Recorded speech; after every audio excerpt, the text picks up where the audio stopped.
plus vite, plus vite. Allons, allons, plus vite, plus vite.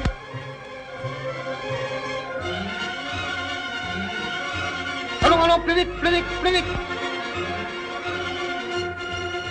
Plus vite, plus vite. Plus vite, allons, plus vite, plus vite, plus vite. Allons, allons, plus vite. Plus vite, plus vite. Allons, allons. Plus vite, plus vite. Allons. Plus vite. Plus vite, plus vite, plus vite, plus vite.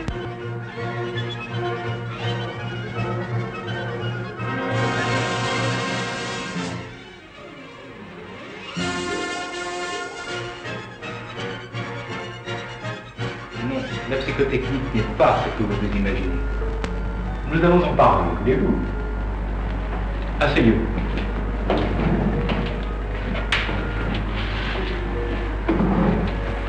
Avec cet examen, nous cherchons simplement à mieux connaître vos possibilités professionnelles. Cela nous permet de vous orienter vers les postes qui vous conviendront le mieux.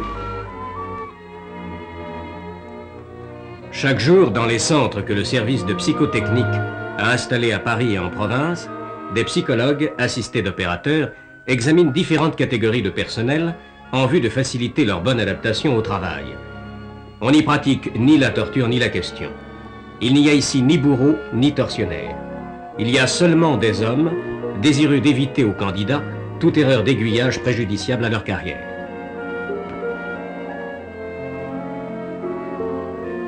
Leur action technique est conjuguée à celle d'un médecin qui assure la liaison avec les services médicaux.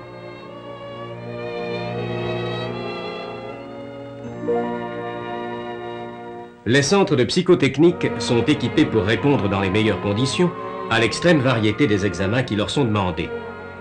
De nombreux appareils, des plus simples aux plus complexes, leur servent à étudier dès l'abord les qualités psychologiques des candidats et révéleront les grandes caractéristiques de leur comportement.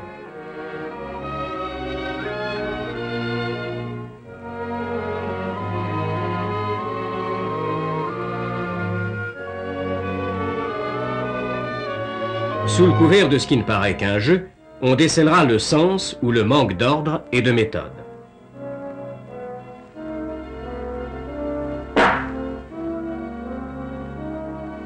Les larges traits d'un caractère seront cernés qui révéleront la patience ou l'inconstance et les possibilités du sujet devant un long apprentissage.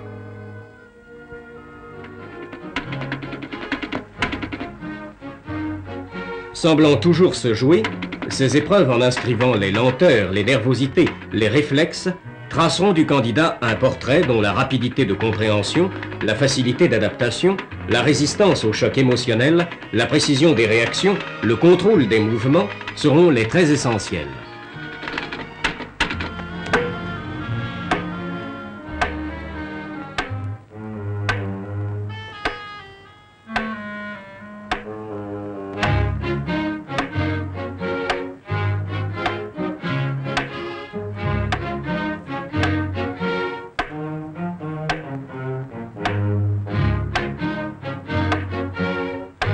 Des enseignements précieux se cachent sous une apparente facilité. Des battements réguliers imposent des mouvements simples, mais la précision des ajustements et leur cadence que surveille un opérateur sont de plus contrôlés de façon très précise par des compteurs qui inscrivent en chiffres le calme, la pondération dont le sujet est capable.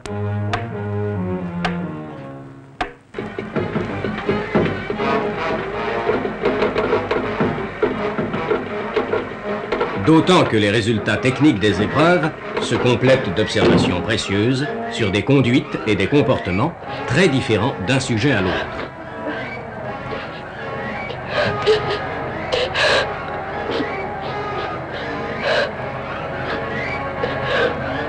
Plutôt que de laisser le candidat s'engager dans une spécialisation à laquelle il ne semble pas adapté, dans laquelle il risque de végéter, il est préférable de lui signaler vers quelle branche d'activité ses aptitudes le portent et où ses qualités ont le plus de chances de s'épanouir.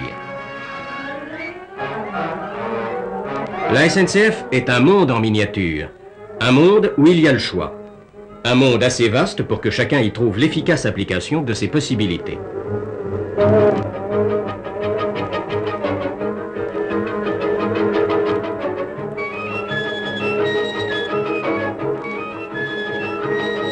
S'il est essentiel de mettre l'individu à sa place pour lui assurer une plus grande réussite et d'obtenir de son travail un meilleur rendement, il est indispensable que cet individu possède les qualités propres à exécuter parfaitement la tâche qui lui incombera.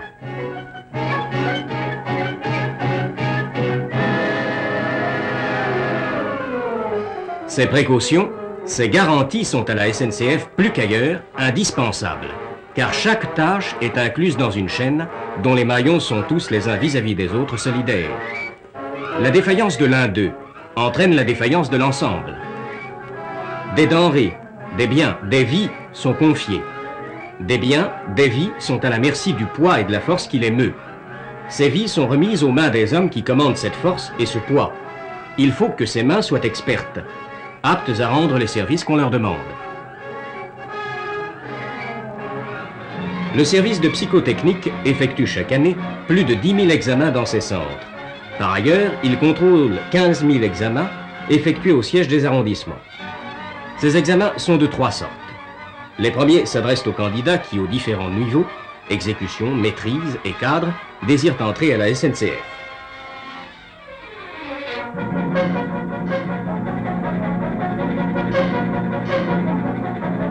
Le deuxième type d'examen a trait aux sélections en cours de carrière. Ces examens sont destinés notamment aux agents appelés à exercer des fonctions mettant en jeu la sécurité sur les chantiers de travail et de manutention.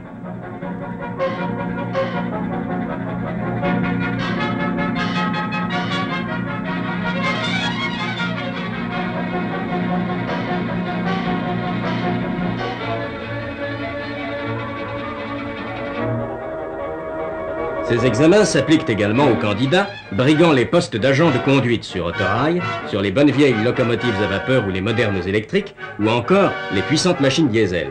Ils s'adressent aussi aux gardes-barrières et à d'autres catégories d'agents qui assurent la sécurité en ligne, aiguilleurs et chefs de sécurité.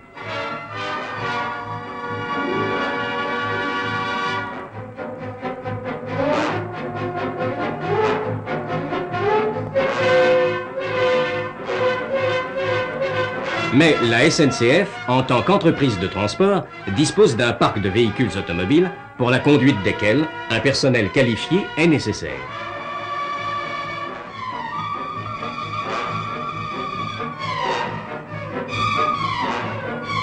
Des examens psychotechniques se justifient donc.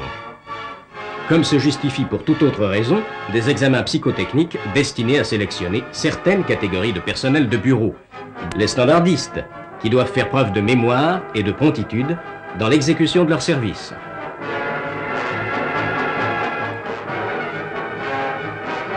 L'infinie variété des emplois implique une grande diversité d'examens. Il s'en crée chaque année de nouveaux. Aucun n'est à négliger.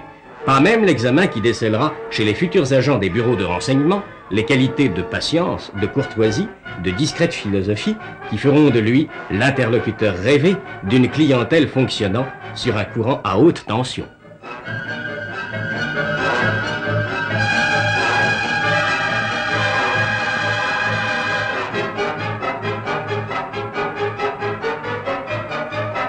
Le même calme sera nécessaire au personnel des ateliers de mécanographie chargés des opérations de perforation.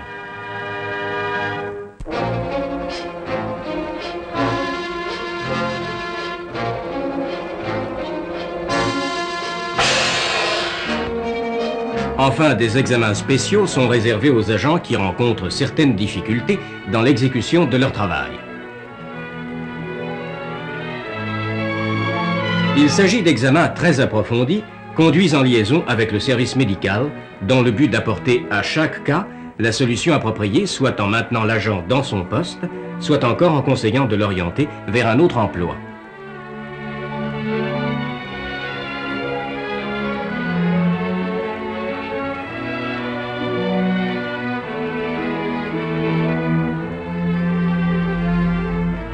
Monsieur, je n'ai pas demandé à être tourneur. Nous le savons, cette épreuve n'a jamais été faite spécialement pour des tourneurs. Elle nous assure que vous possédez une bonne maîtrise de vos mouvements et celle-ci est nécessaire dans le métier d'aiguilleur.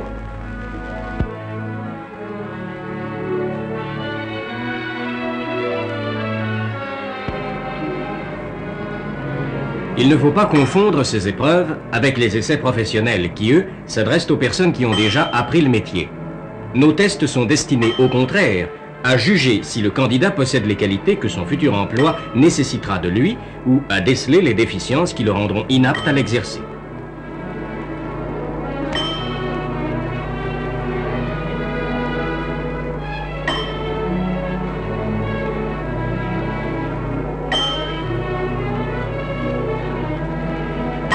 Elles doivent guider, faciliter le choix, montrer la route qu'il faut suivre avec les plus grandes chances de réussite.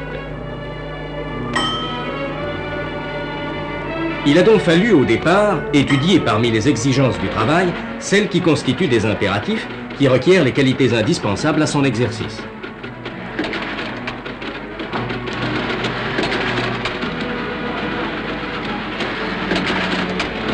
L'analyse de chaque activité fait ainsi ressortir les mécanismes psychologiques qui sont sollicités chez l'individu et permet de déceler si le travailleur est en mesure d'assurer un bon fonctionnement de ces mécanismes.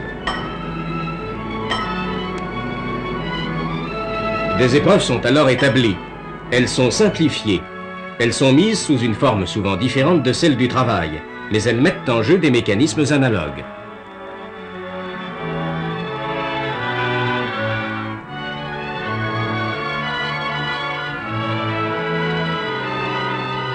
Et c'est ainsi que, par exemple, une perforatrice, un pontonnier, un aiguilleur, un agent de conduite devront se soumettre à la mesure de la rapidité et de la régularité des temps de réaction qui sera nécessaire, bien qu'il s'agisse d'emplois pourtant fort différents.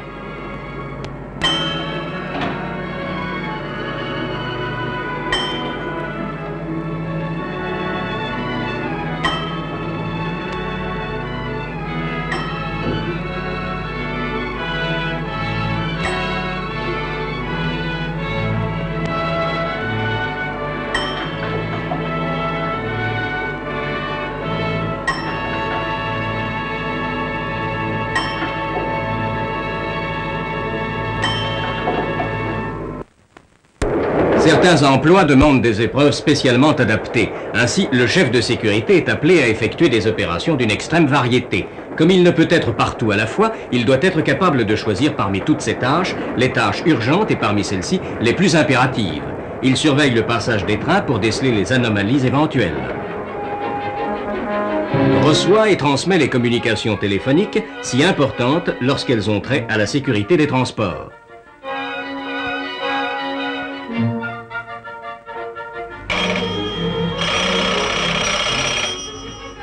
Le chef de sécurité expédie les trains d'une voie de service éloignée après avoir manœuvré aiguilles et signaux. Assure l'étiquetage des wagons.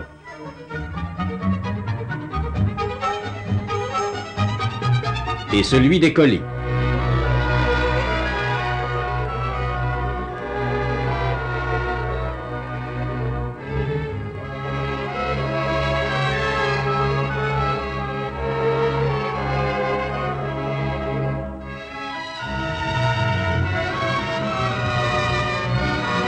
Il enregistre les bagages.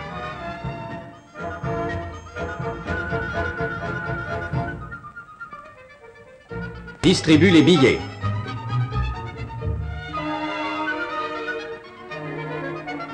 Les poinçonne.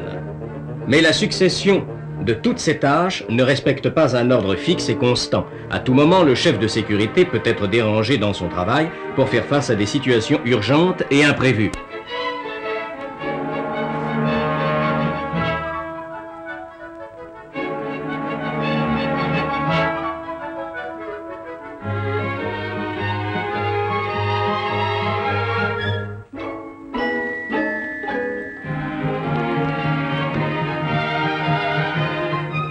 On a donc été conduit à mettre au point une épreuve complexe répondant à deux exigences essentielles.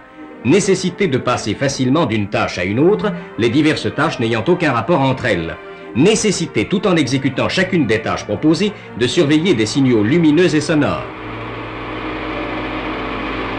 Il n'y a pas et ne peut y avoir identité absolue entre les conditions de situation au test et à la profession. Les mécanismes que l'analyse psychologique s'est efforcée de découvrir ne constituent que des hypothèses destinées à choisir judicieusement les épreuves appropriées.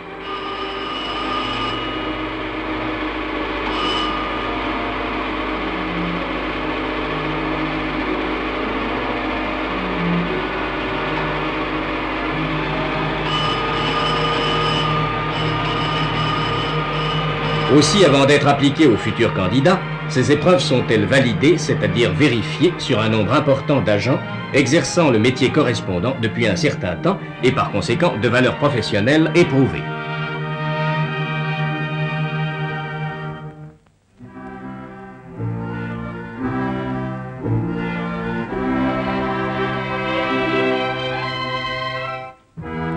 Le test n'est retenu que dans la mesure où ses résultats offrent un degré de concordance suffisant avec la valeur professionnelle de ses agents.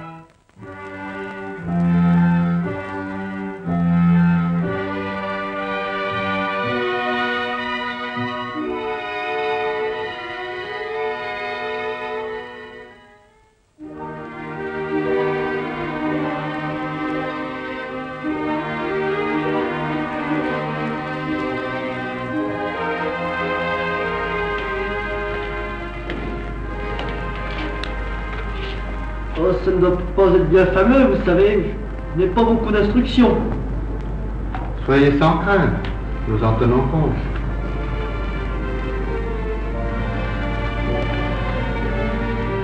Sur les 56 questions posées dans ce test, notre candidat a répondu convenablement à 32 d'entre elles. Pour être interprété, ce résultat doit maintenant être situé par rapport à l'ensemble des résultats obtenus par les sujets du groupe professionnel correspondant. Ces résultats peuvent s'ordonner le long d'une ligne verticale. On obtient un diagramme de répartition dont la forme normale se rapproche de la courbe en cloche, caractéristique de la loi des grands nombres.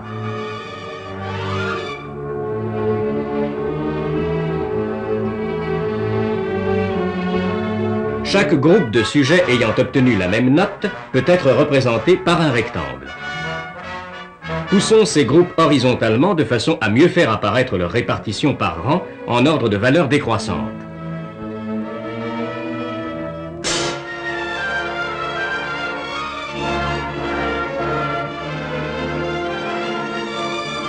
À partir de ces ensembles de résultats, on établit des barèmes qui permettent de classer le futur candidat. C'est l'étalonnage du test. Il existe différents modes d'étalonnage.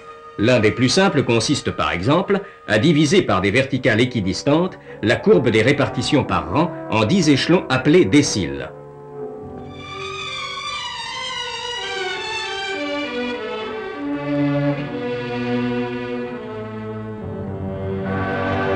Notre candidat a obtenu 32 points. Il se classe ainsi dans le 3e décile par rapport au groupe professionnel des candidats aiguilleurs. S'il a satisfait à l'ensemble des tests qui lui furent appliqués de la même façon qu'à ce dernier, il présentera les qualités requises pour le métier d'aiguilleur.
Il avait tort de se faire un monde de cet examen. Il sait maintenant qu'il possède les caractéristiques indispensables à l'exercice de la fonction d'aiguilleur.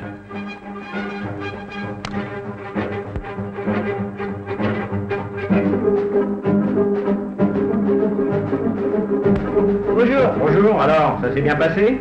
Qu'est-ce que c'est que cette histoire de psycho? Ben, c'est comme un poste d'aiguillage. Eh bien, qu'est-ce que t'attends pour la faire, cette aiguille?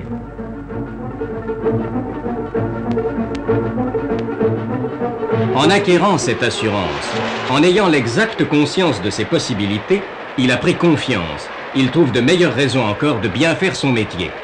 La SNCF possède un nouvel aiguilleur. La psychotechnique a contribué à faire son aiguillage.